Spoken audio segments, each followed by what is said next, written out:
Hola a todos. Hoy nos vamos a meter de lleno en una historia que, la verdad, parece desafiar toda lógica. Es un relato sobre un mensaje en una botella que le da una vuelta a todo lo que creemos saber sobre lo que es posible.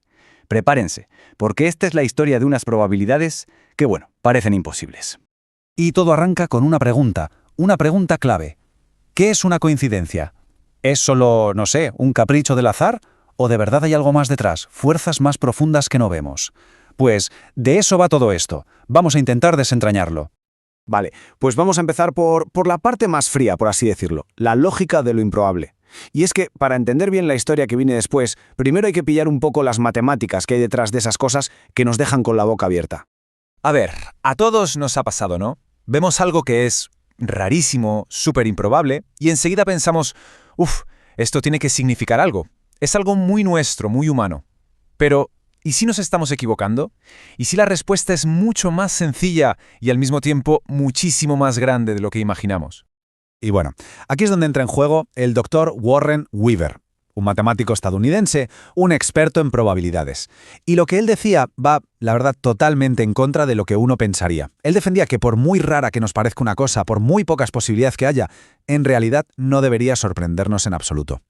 Esta es la clave de todo, lo que se conoce como el principio de Weaver. Viene a decir que si tienes, un número enorme, gigantesco de oportunidades, cualquier cosa, por loca que parezca, es casi seguro que va a pasar. Es como, imagínate que tiras un dado. Sacar un 6, pues tienes una posibilidad de entre 6. Pero, ¿y si lo tiras millones y millones de veces? Pues al final es que es seguro que te van a salir rachas de miles de 6 seguidos. La cosa no es si va a pasar, es cuándo va a pasar. Vale, la teoría suena muy bien, muy lógica, ¿verdad? Pero ¿hasta dónde llega? ¿De verdad puede una explicación tan fría, tan matemática, dar cuenta de una de las coincidencias más alucinantes que se han registrado nunca? Pues vamos a comprobarlo. Vamos a poner a prueba esta teoría con una historia que es 100% real. Venga, pues aparcamos los números un momento y nos vamos de viaje en el tiempo.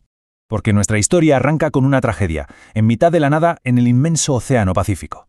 Nos plantamos en el año 1784. Hay que imaginarse cómo era el mundo entonces, ¿eh? Sin satélites, sin GPS, nada de eso. Era la época de los barcos de vela, de la exploración y, claro, de peligros que podían aparecer detrás de cualquier ola. Pues bien, en ese año, un barco japonés, con 45 hombres a bordo, se estrella contra un arrecife de coral. Un desastre total. Se quedan allí, atrapados, sin ninguna esperanza de que lo rescaten. Y en esos últimos momentos, uno de ellos, un marinero llamado Chunosuke Matsuyama, decide hacer algo. Con la única herramienta que le quedaba, un cuchillo, Matsuyama se pone a tallar la historia de lo que les ha pasado en un trocito de madera.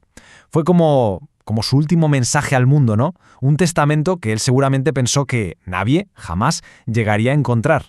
Coge esa madera, la mete en una botella, la sella como puede y la lanza al mar. Y poco después, él y el resto de la tripulación mueren de hambre. Y mientras tanto, la botella empieza un viaje sin rumbo, a la deriva. Y aquí es donde empieza la segunda parte de esta historia increíble. Tenemos un mensaje flotando en el océano, pero no solo está cruzando el mar, está literalmente cruzando el tiempo.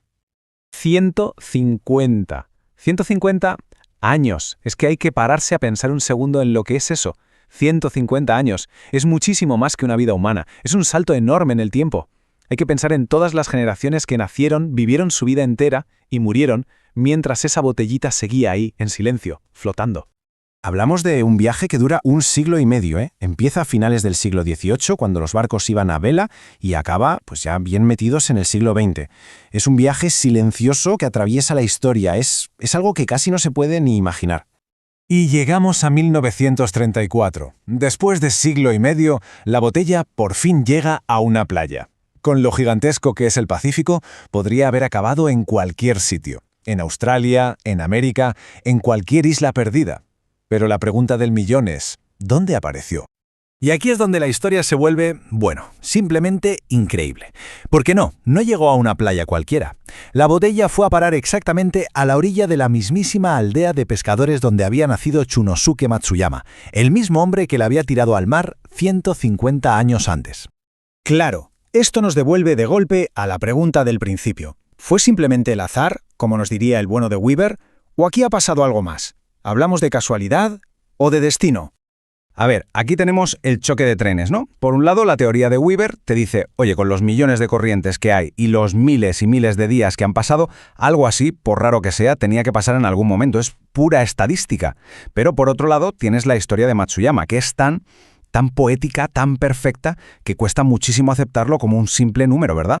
Y a lo mejor, la clave de todo está ahí. Quizás el hecho de entender la parte matemática no le quita la magia al asunto. A lo mejor no son cosas que se excluyen.